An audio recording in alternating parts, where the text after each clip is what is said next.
And here we go, 12:07 here on your hometown station, KHTS FM 98.1 AM 1220, hometownstation.com. Welcome to another edition of Out of Bounds. Matt Frieda here with you until 1 p.m. or whenever they decide they've heard enough of me and kick me off the air. Well, that could actually happen because, in fact, I do have an announcement here, and that is that this will be the final edition of Out of Bounds, as I am going to be moving on and taking on a new opportunity elsewhere. And I just wanted to say briefly before we do get the show started and I introduce my special co-host for the afternoon here today, a big thanks to the station, of course, Jerry Cerati Goldman and Carl Goldman, the owners, who do a fantastic job over here in every facet of Santa Clarita Valley news and bringing you some great programming, and for giving me this opportunity. Of course, for you, allowing me to be in your car, on your Facebook Live, on your phone, whatever you were listening to or watching on, I appreciate it. And having spent about 2 years here now in the Santa Clarita Valley, both going to College of the Canyons and then coming over here to KHTS, really feel that I was embraced in the community, and I've come to really love it and look at it as a second home. My first home being a whole long ways away in Thousand Oaks, but nonetheless, a great opportunity, and I'm very appreciative of it. And I hope you've enjoyed the show here over the last couple of months that we've been doing. And so without any further ado, and that is our co-host's favorite word. And the reason I say that, you may recognize him. He is the host of the infamous Ask Brien program, which will be coming on right after this at 1 p.m. And that is Peter Bronstein. Woo! Yeah, baby. My song. Rocky. Rocky. Where's the punching? Come on, give it. I got to save it for the next show. That's right. Keep the endurance up. What did Mick say to Rocky about the night before? No, cuddling under the covers with Adrian, right? Absolutely. You don't want to lose your energy. So, this is a sports show, right? It is. So, and boxing is a sport, right? Technically. I mean, depends who you ask nowadays. I feel like UFC has kind of supplanted it at this point, but it is technically still a sport, yes. So I would say between today and Sunday, you're looking at about 96 hours, the greatest time on earth for a place called Phoenix. They not only have the Super Bowl, but they have one of the best or biggest trades in NBA history last night. That's right. Matt, what was that all about? That's right. And you actually didn't even mention the Waste Management Open, which is, it should be called the Wasted Management Open, because this is like the biggest golf tournament where it's literally frat guys going to just get hammered at the I'm tournament. a frat guy, you know. Yeah, were you? I can see that. Alpha Epsilon Pi. Nice. Wow. Okay, I never would have guessed. I mean, were you the leader, or what was your role there? I was never in a frat, so I can't speak to it. But really, no, it was a good thing because you come to college and you might not be in state, whatever, and right away you get a group of guys right away, people that you have initial friendships with. That are, you go through battles with, anything you go through a battle with, right? If you're on a sports team, you can call up the guys from high school and go, remember that goal, whatever, and you can still remember. Same thing with a fraternity. There you go. And great networking. Go through that same experience. Networking, because those frats are nationwide. So Absolutely. Very cool. Absolutely. So, yes, you touched on it right before I got into that.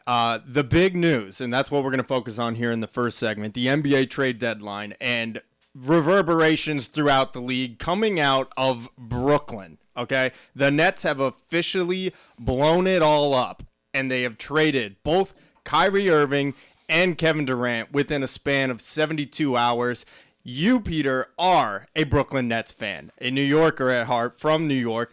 So I thought, how appropriate for you to one be way here. to embarrass me really quickly. I'm sorry. I had, because this is great. We get your perspective. We're not going to focus solely on the Nets. Obviously, we're here in Southern California. The Lakers also made some moves that we're going to get to, a big one last night.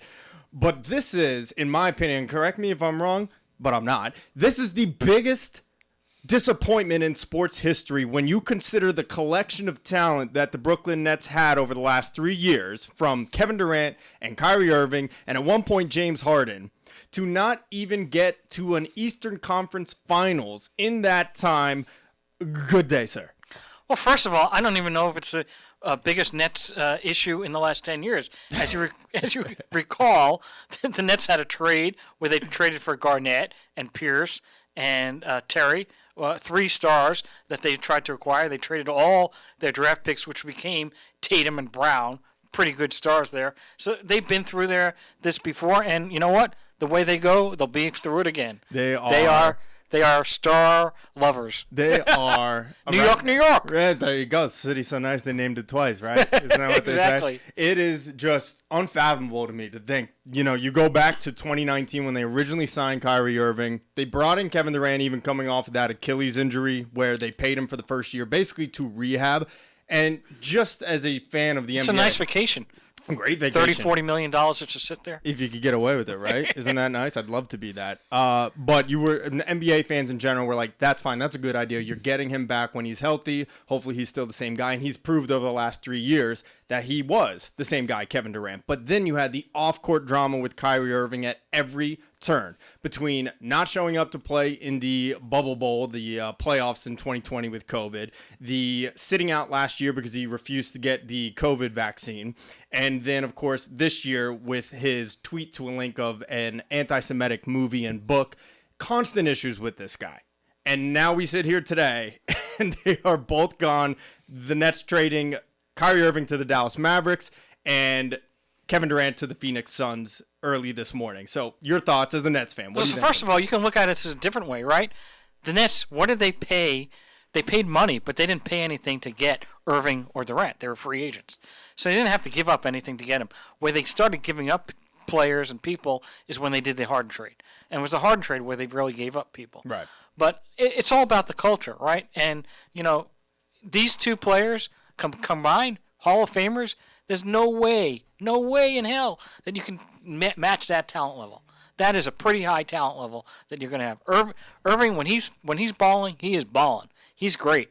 And Durant, I mean, even at his age, he's playing better than anyone. And that's another thing, his age, right? How long is he going to keep this up? LeBron, who just broke the what? All-time scoring record. All-time scoring record.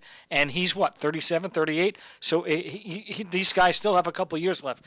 They have had a couple of lingering injuries. If you look at Durant, with Achilles, with the MCL a couple of years. So we'll see how that plays out. But from a talent standpoint, there's no way that the Nets could ever match that talent and what they got. What they did is they got rid of the headaches, the problems, the excuses. And maybe they'll have the ability to attract other players. But from a basketball perspective, there's no way to ever. You can't trade a star, really, and ever come out ahead. However, look at a lot of the trades. Look at remember Carmelo Anthony, and look at a lot of other players, star players that have been traded in their primes. And guess what? They didn't lead them to victory. But in this case, I seriously think that if Phoenix can't win it this year, I don't know if they can win it. I mean, you've got CP3, Devin Booker, and now Durant. And what about their center? Right, and DeAndre Ayton. Right. So they're locked and loaded. They've got locked and loaded. And they've been a huge disappointment this year. So if Durant can't be the one to inject anything into them at this point, I don't know what would be. Well, I mean, listen, there are a lot of teams, though, that have two superstars. Dallas now has Duncan and Irving, right. Okay? The Clippers, they have George and Leonard. The Lakers have Anthony and LeBron. I mean, how many stars does the Golden State have? Drummond on Memphis, Denver. There's a lot of teams out there. So in any series, as we know, some teams can win and some teams can lose. It takes a little extra. But I think that the way this team is constructed with Phoenix, while they don't have the role players anymore, I think that they are constructed to win. Yeah. Well, I mean, for me personally, as a Knicks fan, a guy who was told all of the last 3 years that Brooklyn was the new team in town, they're taking over New York, I just got to say. Oh, well, that's where a laugh track was supposed to play. So I'll laugh for you. There you go. If you don't laugh, you'll just cry, unfortunately. That's the sad thing. And I can feel for you because we share two other teams, the Mets and the New York Jets. And we're not going to talk all New York, but I've been down this road before with those two teams as you have. So I have some empathy for you. An E, by the way, getting a preview for Ask Brien coming up at 1 o'clock. Well, but all of my teams have an E in them. Yes, that's true. That is true. That's why I have them, right? Well, that's exactly right. Branding. Branding. Nobody knows better than you, Peter. Nobody knows better than you. So yeah, an absolute kind of disaster in my opinion. Although, like you said, the personalities, nothing of it was meshing between Durant, Kyrie, and the Nets. I think they made out pretty well considering what they got compensated for as far as players. They got Mikal Bridges back. They got another guy or two from the Suns. And then they actually made a trade separately from those two, sending Jay Crowder to Milwaukee for 3 second-round picks, which you're kind of building up a little bit now. But don't forget Dinwiddie, who and played Dinwiddie, with the of team, course. And the other player, Finley Smith, I believe. Yeah, Finney so Smith. They've got it. But let's not just talk solely Brooklyn basketball here. There are a lot of other trades that remain. Let's go into some of those trades. Yeah, okay? absolutely. I think the biggest one we got to go into at this point now is, of course, Russell Westbrook is no more in Los Angeles. I don't know that he ever was, although his body was here. That's right. The spirit was not. It was an unmitigated disaster from the beginning. He never fit in with the Lakers, and I have been coming on this show every Thursday at noon clamoring for the Lakers to make a change. Find a way to get rid of Russell Westbrook because he simply did not fit the roster with AD and LeBron. So he goes in a 3-way trade out to Utah, who are actually planning to buy him out. And in return, the Lakers are getting DeAngelo Russell, who began his career with the Lakers. I love the move. What do you think? First of all, that happens to be the theme this year. If you look at a lot of players, Dinwiddie went back to the Nets. Mm-hmm. Okay, Russell went back to the Lakers. There's a couple other players that were traded today too. They've gone back to their original teams. I think Pro on Toronto went back to that original team. Correct. So it's a really interesting fact that teams are now reacquiring players that they had some type of relationship with. Why? Because they obviously know what kind of leadership roles they're playing on those teams and what they can do for the culture of those teams. And I think that, to me, is what I'm seeing here right now. Take it away. Of course, when you get a Hall of Famer, that's a different story. But it seems to me that teams are more interested in trying to get the right fit and the right culture than the superstar, although there are a few exceptions to that rule. There's no golden rule, right? That's one of the things I think. Right. And, I mean, DeAngelo Russell really was beginning to blossom when he was originally with the Lakers. This is probably now 5 years ago before he ended up getting moved. But he's really become an excellent player now, and he was with the Nets for a little while, so you knew him as well when he was playing for the team. Well, and then he was traded for Lopez, which was not a bad player either for a while. He's actually resurrected his career very well with Milwaukee. If you look at Lopez, he's a very good rebounder. He does a lot of stuff. But let's talk about other teams. So let's see. The Clippers, they acquired Mason Plumlee. He's not a superstar, but he's a good role player. Yep. And the Clippers had to give up Reggie Jackson. But the Lakers, in addition to the Westbrook trade, they also did the Patrick Beverly trade, which I was surprised. They traded Beverly and they got Mo Bamba. What do you think about that? What do you think about that? You know, we have heard now that Thomas Bryant has actually become a little unsettled, a little disgruntled with his role since the return of Anthony Davis. So bringing in a guy like Bamba, who's not going to expect to be like the centerpiece of an offense or be playing big minutes, I think he's a great role player and adds some depth to the Lakers that they sorely need, especially with the fragility of Anthony Davis, how injured he often is. Well, when you look at this, most of the big players, except for Milwaukee, I mean, Embiid was injured many, many times. Zion Williamson injured many, many times. Of course. And it seems to me when you're that tall and that big, you know, the harder they are, the harder they fall. The bigger they are, the bigger they fall, and right? That's what I'm thinking is happening here.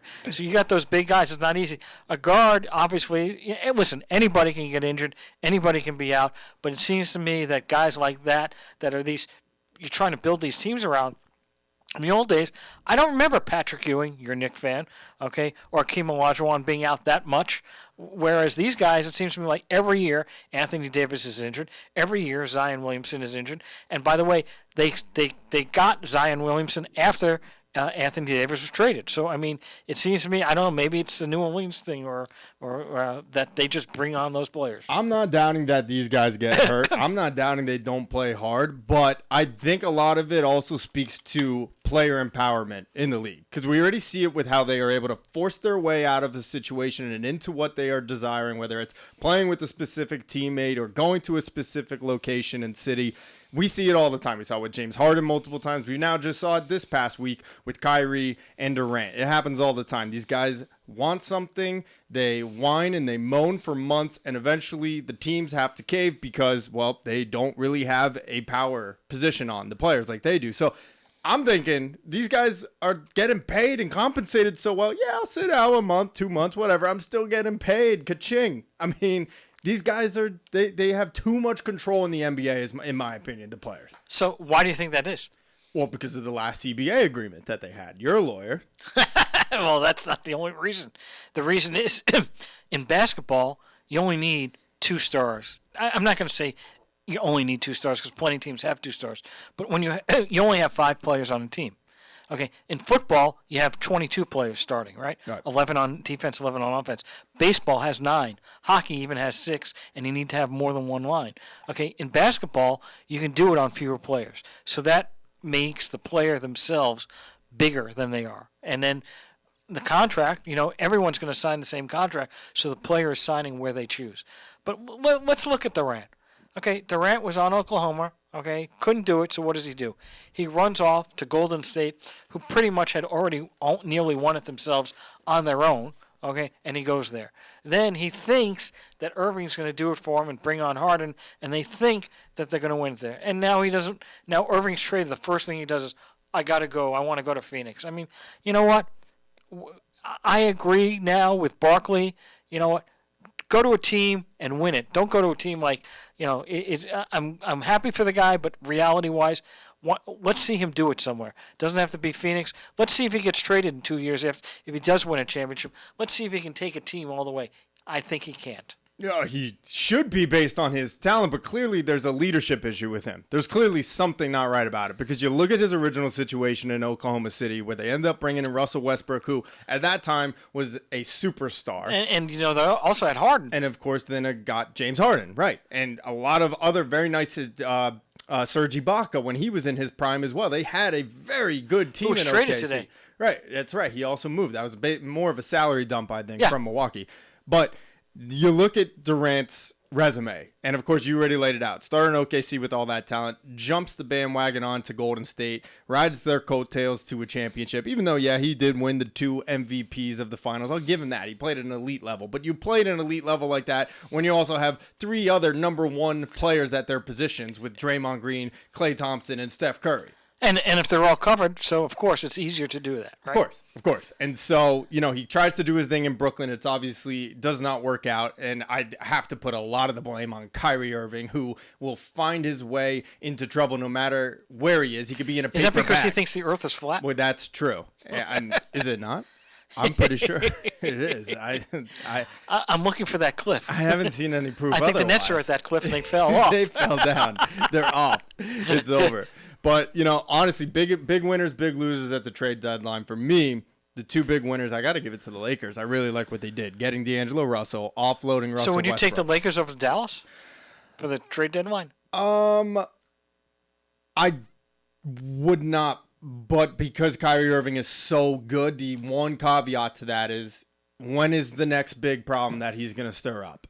When is the next thing he's going to cause an issue with? I think he's going to be okay this year. You know why? Because he wants a contract next year. Exactly. Money. People play. I mean, you talk about the Jets. They had that guy, Mo Wilkerson. He was an all-pro the year that he went for his contract, gets his contract signed in, fell off the face of the earth. Poof, goodbye. So maybe the flat earth is right. The flat earth is definitely, that's one thing Kyrie was right about. Yes, the earth's definitely flat. Look, lots but we don't want the show to be flat. No, that's not you and me flat. I don't know about that. Come on, you and I, we got this yin and yang here. Lots more to do. We are going to discuss the big game coming up on Sunday, Super Bowl 57. The Chiefs and the Eagles. Don't go anywhere. You're listening to KHTS FM 98.1 AM 1220. Be right back. Oh, yeah, got the thumbs up of approval from Peter over here, my co-host. The Stones. Yeah, baby. That's how we do it here. Woo! Oh, yeah, none of that new stuff. Come on, I only listen to 60s, 70s music. I'm not kidding. I'm 28 years old, but that's all I listen to. The goodies. I don't even listen to that much. Well, I listen to the What? 60s a little bit. I'm more 70s. More 70s. Disco guy? A little KC and the Sunshine Band? I don't see your platform. I'm waiting for that guy to come out with his white suit. No, you. Who, me? Oh, right here, Jay. Jay, who's going to be helping He's going to us come out out with here. that white suit, you know? Oh, yeah. All right. Good deal. John Travolta over here. All right, so... Grease Lightning. It's electrifying. Exactly. All All right, so we're gonna what are we gonna discuss We're gonna next? pivot. And we're going to talk Super Bowl Sunday. What's that? What's the Super Bowl? It feels like there's Is that like a big bowl of ramen noodles? Exactly, right. Like, just like what Super bowl Bowl. is it? Albany Foods, right? Twisted Noodles. Twisted noodles. I mean, this is basically Ask Brien Part 1, and then the next one will be Part 2 at 1 o'clock. Yeah, you got me for 2 hours. That's a lot. Yeah, right. Well, the Santa Clarita Valley needed more Peter Bronstein. I mean, we couldn't get enough. I feel like there's been almost no hype about the Super Bowl, and in large part because of what we discussed in the first segment. The NBA trade deadline is just completely taken over this week. Well, I think that's part of it. I also think that, guess what? The trade deadline had L.A. and New York. Yes. The Super Bowl has who? Philadelphia and Kansas City. And where is it at? In Phoenix. That's right, the hub of the Durant trade. Yes, that's right. It's all connected. The universe is trying to tell us something. Maybe it's not flat after all the world. So you think if the Super Bowl was in San Francisco, that Golden State would have got Durant? That's obviously, it only makes sense. Yes, you got a point there. Very logical. So the Super Bowl really should be played up more than it has been to this point because these are arguably the two best teams from each conference. You have the Kansas City Chiefs, who went 14-3, and the Eagles, who went 14-3. Probably could have even done better if not for Jalen Hurts sitting out for the last couple games. So I think a couple issues there. First of all, on KC's side, they've been there three out of the last 4 years. So they're not exactly. It's kind of like the Brady years. It's not very sexy anymore. It's not, exactly. No. And while Philadelphia is there, and they're not a sexy team. But the reality is, I think it's going to be a good game. I think it's going to come down to Patrick Mahomes. Yeah. I think that's the whole key. And how his ankle is. How his ankle is, but also Philadelphia has a very good pass rush. If they can get to Mahomes while he can run around and throw those plays like an Aaron Rodgers or whatever and throw him at, and even better than Aaron Rodgers, find the open guy, yes, they can win. But it's going to come down to a lot of that, of how Mahomes' ankle is going to be against the pass rush of Philadelphia. Yeah, and you never truly know, and I'm saying this as someone as if I was ever in a game like this, but they never truly know until they get out on that field. Now, obviously, he's had this bye week to let it recover. The big storyline of his ankle was really heading into the AFC Championship against the Bengals, which he looked fine in. So now he's got a whole extra week of rest on that ankle. But as you put it, the Eagles have basically the best pass rush in the game, led the league in sacks, 75 or something around there. And this was the bugaboo in the 2020 Super Bowl. I guess that was 54 or 55 when they lost to Tom Brady and the Buccaneers.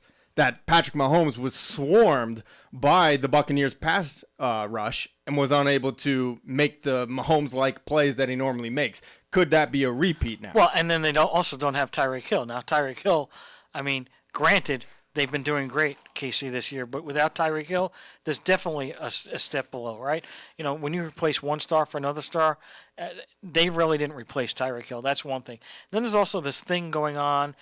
If you look at Andy Reid, right? Andy Reid was the Philadelphia Eagles coach for many, many years. And then he was terminated, and he went to KC. So there's a little bit of a battle there. You know, hey, this was my home city. This is where I started, right? Yeah. So there's got to be a little bit of that underwinding thing going on. And you would think it would be a bigger storyline like we alluded to in the beginning. I think the reason it's not is because, number one, Andy Reid has since won a Super Bowl and has been with Kansas City for about 10 years or so now. And secondly, and probably the biggest reason it's not as much a storyline, the Eagles finally got that coveted Super Bowl that they were waiting for their entire franchise history only a few years ago. Absolutely. If it was if the Jets were playing Detroit in the Super Bowl, okay, I think there would be a lot more stuff going on. First of all, you have the New York press, which is a different thing, and secondly, neither one of those teams have been in the Super Bowl. I don't know if Detroit's ever been in the Super Bowl, and the Jets haven't been in the Super Bowl since 68. Since I hadn't even started kindergarten yet, okay, and I'm an old guy, so. Well, I wasn't even a speck of a thought because my dad was 10 years old in that. And so, trust me, I don't think I was even a consideration at that point. But, we love to torture ourselves as Jets fans. One day, maybe, one day. If the Eagles could get one a couple years ago, because before the Jets were the Jets, the Eagles were always the Eagles. They never had one in their entire franchise. Well, if you look at the Eagles, they drafted Carson Wentz, second overall, okay? And the year of the Super Bowl, they had Nick Foles, a backup guy, take him, right? Yep. And then they ended up drafting Jalen. I don't even think Hurts was the first round. I think it was the second round. Or was he first or second? Second round. Yeah, so it wasn't even a first rounder. Right. So I mean, you look at the Jets. So they drafted their Carson West is their Zach Wilson, right? And now they're going to draft somebody else or do something else or pick somebody else up, the Nick Foles type player. You don't know. Football is really, really funny. You look at it, 2 or 3 years, a team can switch over like that. It's not just the draft. You got the free agency, and you've got turnover. And because of free agency and the cap, sometimes people get cut that should not be cut. So that's all happening. So it's a lot easier nowadays to transition. The superstars, Patrick Mahomes isn't going anywhere. Like Tom Brady didn't go anywhere when he was with New England. So when you get a superstar like that, that really gives you an advantage for many, many years. But other than that, almost everyone else is being turned over. I mean, all pros are signing up all the time for new teams every year. Yeah, well, going back to Jalen Hurts, I want to not. And it's funny, Jalen Hurts was hurt. Yes, that's hilarious, Peter. Well, unbelievable. He was hurt. He is still maybe hurt. We're still wondering. He's shown no, issues with that shoulder since he's returned in these first 2 playoff games. They decimated the Giants, and then they really beat up the 49ers, albeit, without Brock Purdy, it could have been a different game, but he looked fine. They had a 5th-string quarterback. Right, exactly. I mean, they were done. There was no chance for the Niners in the NFC Championship game. But what I was going to say is I want to not like Jalen Hurts. I want to dislike him because I don't have any love lost for Philadelphia. As a New Yorker, I do not like any Philly sports teams. But I look at Jalen Hurts' resume, and I look at him going back to college, started in Alabama. They end up pivoting in the middle of the national title game, put in Tua, who brings them to the championship. Jalen Hurts transfers to Oklahoma, has a pretty good last year there, and then gets picked in the second round. He's been overlooked a lot in his career, going all the way back to college, and I love an underdog story. So I kind of have an affinity for Jalen Hurts, and I'm really having an internal strife about it because I hate Philadelphia. Well, so 2 things about these quarterbacks. So one, Jalen Hurts was on my fantasy football team this year. Yeah? How'd you do? And he did very well for me. Why? Nice. Because where I selected him and where he was going to be was different. I did not realize the legs that he has. He can run, and a running quarterback in a fantasy league does very, very well. Now, Patrick Mahomes, I'm not sure you're aware of this, his father played for the Mets. You're always going to find a way to bring it back to the Mets and Jets, aren't you? Every time. Yes, absolutely. His name was Pat Mahomes. He was a reliever for the Mets back in the 90s, 2000s, right? Yes, exactly. You are correct. So, so that's why I'm like, who do I go for? It's a toss-up. Right? It is a toss-up. I think that I'm going to go for the Eagles for one reason. Okay. This doesn't mean who's going to win. I'm saying I'm going to vote for the Your Eagles. rooting interest. Yes. Okay. And I'm going to vote for Philly because Kansas City's been there 3 out of the last 4 years. They might be there the next 3 or 4 years. Jalen Hurts is a running quarterback. Their window is not, even though Jalen Hurts is a young guy, look at Lamar Jackson. Look at these running quarterbacks. Look at the Cam Newtons. The running quarterbacks have a life expectancy similar to a running back. Right. They're not going to go 20 years like a Brady. All right. So I think I'm going to go ahead and support Philly in this contest. I think that the Chiefs will probably be there in the next, 2 out of the next 4 years. Although there are 2 teams that and I know that are always going to be there. That's the Buffalo Bills and the Cincinnati Bengals. Any one of those teams could beat out KC. Well, I got to say, I feel like the bloom is kind of falling off the rose for Buffalo a little bit here now with their latest transgressions here in the playoffs. I mean, Josh Allen didn't look like the Josh Allen we thought he was coming up into this year. I think the injury to happen to that person who got, what's his name, Hillman? What's the guy's name? You're talking about Damar Hamlin. Damar Hamlin. Right. I think that is the key. I think Damar Hamlin was an emotional thing for that whole team, and it's not adrenaline was going, and I think that kind of messed everything up. And I think that they're not going to have to deal with that next year. The other thing is, if you look at Buffalo's history, remember I went to the University of Buffalo, and I was there, and they lost the Super Bowl 4 years in a row. Yes. Quite an accomplishment. So it's just something like Buffalo can get so far, but they can't take it over. You know what really bugs me? Kind of like Charles Barkley. Yeah, there you go. Exactly. A nice callback. Another superstar just can't make The it. thing that bugs me, and this happens in all sports, you get these bandwagon fans, and the Buffalo Bills are no different. These last 4 or 5 years, I have seen these people come out of the woodwork like cockroaches, and they've been Not termites? or termites. And wood. There you go. See, this is why I got you here. And say I was always a Bills fan ever back in the day when they were losing. No, you were not. You grew up in California and Huntington Beach. You like them now because they're good, and I'm glad to see them get some of their medicine, get some karma. I'm happy about it. Absolutely. Yeah. The other thing is. Josh Allen was not supposed to be the superstar quarterback. No. I think he was the third or fourth quarterback in that draft. Yes. Baker Mayfield, I think, was number 1 overall. Sam Darnold went number 3, and was Allen the third quarterback? I think it was Allen, and then it was Josh Rosen, selected by the Cardinals out of UCLA, who was second to last in the first round. That one it might have been Lamar Jackson. Lamar Jackson. Was it Lamar He Jackson? got it. Oh, Okay. my gosh. And so, quite honestly, if you had to redraft it, I'm not so sure it'd be a toss-up, I think, between Lamar Jackson and Allen. I guess, if you're pure quarterback, I'd say Allen, but Lamar Jackson can throw the ball pretty well, and he can run. But I would take Allen over Lamar Jackson for one reason. As I said, the running quarterbacks, as you saw this year, they get injured, and their life expectancy for their career is going to be less. Yeah. I think an Allen, who, by the way, is a great runner. So, I'm not great really... legs. Yeah, he's got great legs. But obviously he's also got the strength to throw that ball 80 yards. Lamar does too. So, you can't go wrong with those. But Josh Rosen is even in the league. No, he's gone. He's done. And Mayfield and Donald were on the same team for a while. So, Right. It really, you don't know. Good example, Purdy, right? Purdy was drafted 6th, 7th Mr. round. Irrelevant, the last pick in the draft. And he not get injured, he might have been in the Super Bowl today. Right. We don't know. Exactly. Going back to the Super Bowl, one of the interesting things that's come out here now over the last couple of days is the spread on it. And I'm not a betting man by any means. So who's the spread on? So right now it's 1.5 points to Philly. So to Kansas City. So Philly's favored by 1.5. And the betting lines, for the most part, are all on Philadelphia. 70% of the money wagered so far has been on Philly at this point. To me, it doesn't make sense because it seems like the spread would go a little bit higher then. But Vegas, you never beat the book. So I don't know. You tell me about this. Do you know anything about the betting lines? Well, I don't know much about the betting lines, but what I can tell you is there's a couple of things. You've got Mahomes, who has his high ankle sprain.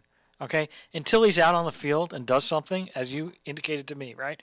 Until he's out there being chased by some, 300-pound guy or gets tackled, and it could be even that. He could be playing great the first quarter, and he gets that one bad tackle, and he re-injures that ankle. Yep. So I think that's one reason. Two, I think that when you look at the Chiefs, if you look at their offense, they're mainly focused on Mahomes, okay, and the tight end.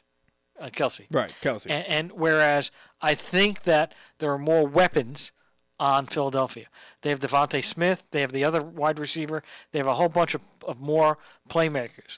And Hurts is also a good runner. Okay, so opens up the running line. So I think that offensively, that's why Philly's favored. Right, and I think it's going to be an offensive battle. I don't think it's going to be a tooth and nail rock fight like they call it, where it's like trading off punts and it ends up being a 17-14. It's going to be like, in my opinion, a 34-31, a 34-27 type of game. I definitely think that there's going to be over 30 points scored. So I would probably take the over. Yes, in this game. That's your betting advice? I would take the over. There you go. Although, you know what? As we said, if the rushing attack of the Philadelphia Eagles can capture Mahomes, Chiefs aren't going to score a lot of points, and I don't know how many points Philly's going to score. So that's the only reason why you hit the under, but I would take the over. And here's the other thing we didn't even talk about. The wide receiver core for the Chiefs has been battling injuries as well. They didn't have Juju Smith-Schuster last game.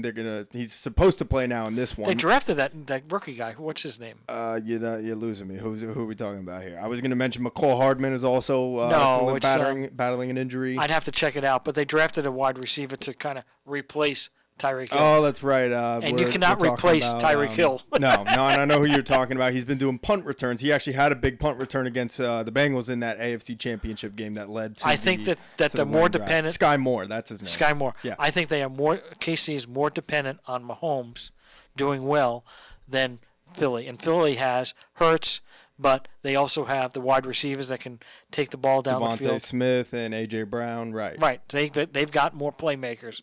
And so it's easier, whereas if you key, now it's not an easy thing to do. No one's done it very successfully. But if you can key on Kelsey, all right, and you can keep him out of the game, and you have Mahomes, and there's a good rush, I think it speaks well for Philly. That's why I'm taking Philly. Yeah, and credit to the GM of the Eagles, whose name I can't think of right now, but what a job he's done, because they win that. Rosen something, yeah. Baum or something, yeah, exactly. Berg one. But 4 years ago, they win their Super Bowl, the first in franchise history, led by a backup quarterback, Nick Foles. They try rolling out with Carson Wentz again. Obviously, he proved he is I don't want to say a failure, but doesn't live up to the expectations as the second overall pick. I think he was that first year he was on an MVP thing. Yes. But that injury kind of wiped him out. Right. And unfortunately, it hasn't worked out for him. But putting that to the side, the Eagles have built their team. And a lot of people say it, and it's true. Quarterback is the most important position in sports, and I fully subscribe to that. But second to that is building the team from the inside out on the offensive and defensive line. And the Eagles you sound like Joe Douglas. You got to do it.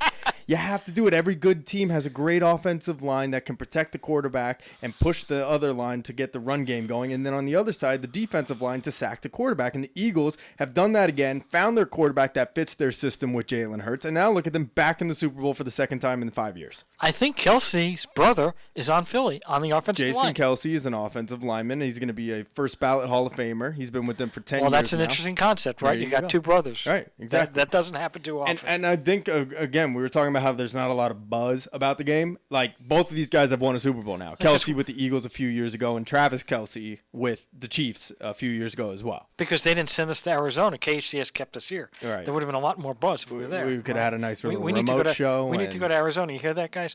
Yeah, I'm still waiting on the tickets to come in the mail. I've been checking my mailbox religiously every day, but to no avail, I guess. Kind of weird. We could have been on Radio Row interviewing. We could have been doing it in Phoenix. Yeah. And after that, interviewed Durant. So, but I think all in all, the Super Bowl is a Super Bowl. Nobody will, and I think that it's going to be actually a really good game.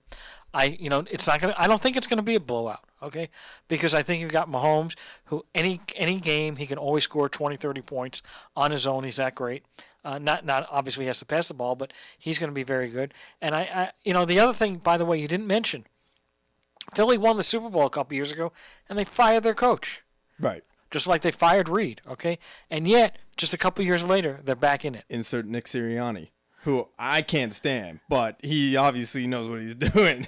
But the coach that left Philly, Reed, is now coaching KC, and the other coach who won the Super Bowl with Philly, Doug Peterson, he's now on Jacksonville, and all of a sudden, Lawrence has now become a good quarterback. He's a quarterback. He was terrible with Urban Myers. Quarterback whisperer. I mean, Urban Myers was like, "Are you kidding me?" No, we talked about that a few weeks ago, where he was had some malfeasances off the field.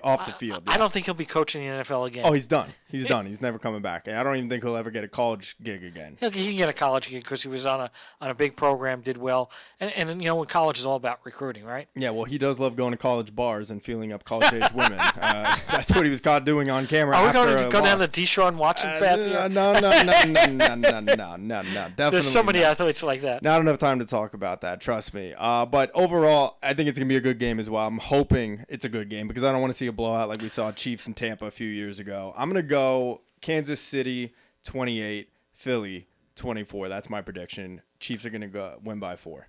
Okay, so I'm going to take the Eagles. Boo. Fly. 35. Eagles, fly. 35 points for the Eagles. Okay. And I'm going to give I'll give the Chiefs 28. 28. A nice prediction there. Because I do think the overline is coming. So we both have the Chiefs scoring at least 4 touchdowns. I had 28-24. You got 35-28 in favor of the Eagles. I just think that there's more talent overall on Philly than there is KC. And that's what happens with the salary cap. Think about that. Hurts is on a rookie contract. Okay, what are they paying him? $5-10 million. Okay, Yep. What are they paying Mahomes? $45 million. That's why they had to get rid of Tyreek Hill. Exactly. They, in a perfect world, when you don't have the salary cap, they would have kept Tyreek Hill. They didn't trade him because he was going down in skill. They traded him because of the salary cap. Right, wanted to get paid. And so when you spend all that money on the quarterback, You can't spend all the money everywhere else, and that's what happens. So you have an uneven team. Absolutely. And fully dependent on Patrick Mahomes, pretty much. Exactly, which is what and I'm saying. The integrity of that ankle. So it'll be interesting. With a good pass rush from Philly. That's right, right. That's to me the key. Now, if they can protect Mahomes and he does not re-injure his ankle, they have a better than even chance to win. Better than even? Yep. Can you do that math for me? Because what is that exact? Better than it's even. 40 hours times 50. Oh. So you're an expert now. You're an expert in NFL picks now. Okay, gotcha. All right. Well, we are going to take a quick break. We're going to come back, wrap up the show. Who knows what we'll talk about? I do know. I have a subject I want to go into. Oh, great. Peter's on it. Well, I do know Ask Brien will be coming back. Or coming on at 1 o'clock, but you got to stick with us for a few more minutes here. You're listening to Out of Bounds here on your hometown station, KHTS FM 98.1 and AM 1220. Yeah, Anthony working hard at the grocery store. Wow, that's an oldie. Yes, sir. I love Billy. He's from Long Island, that's why. He sells out the garden every Actually, year. I'm going to go see him and Stevie Nicks at you? SoFi Stadium on March 10th. Wow. He's coming to L.A. Yeah, thanks for the invite. I would, but you'd be in Nebraska. Well, that is why we queued that one up. Moving out, as I'll be heading out here in the next couple of weeks, and as you just said, to Nebraska. Yeah, so got a nice little TV gig out there. Going to be covering the Corn Huskers. So never in my life did I think I'd be living in the Great Plains, but here we are. Well, that's the middle of the middle. That is the middle of the middle of the middle, yes. Exactly. You cannot get any more middle than that unless you went like on the border of Colorado and Nebraska. That's right smack dab in the middle of the country. Well, I don't know how much more time we have left, but since we've covered basketball and the Super Bowl, I thought the next best thing to cover would be spring training. That's right.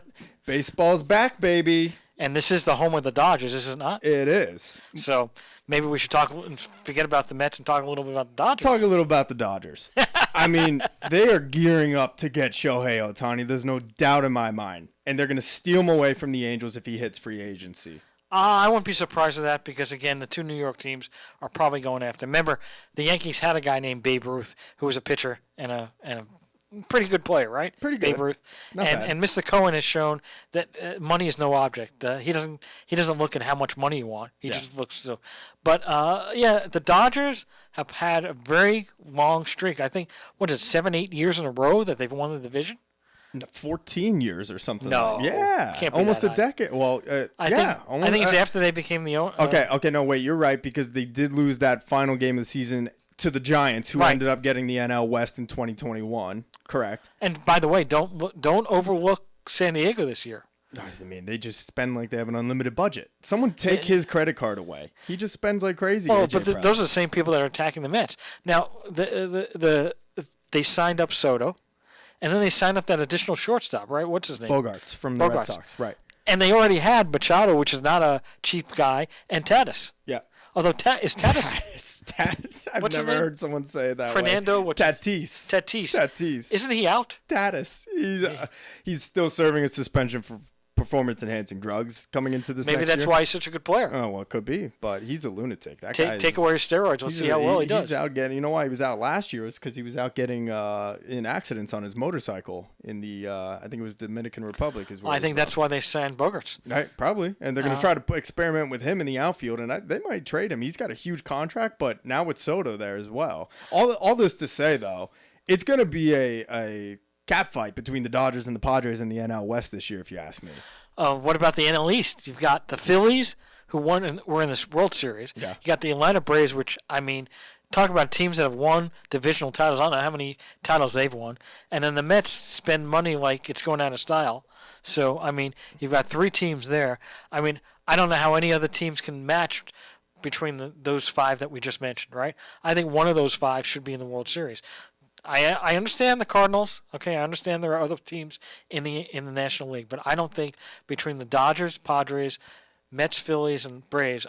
And those may be the they're five. They're the top 5 teams. Those may be the no doubt about they it. probably all should make the playoffs. Yeah, and the Dodgers, even with an injury. The Dodgers have had a very uncharacteristic offseason where they didn't spend a whole lot of money or make a big splashy acquisition like they typically do. But on paper, they're still one of the best teams in baseball. They're still going to win 100 games. And they brought in J.D. Martinez, who was a nice addition to that lineup. But it's the rotation I'm a little worried about. They brought Noah Syndergaard in. You're hoping he could just be your 4th or 5th guy. We know him well as Mets fans. But other than that, Kershaw's getting older, and we're kind of running out of the time on his career. Except the Dodgers have one thing.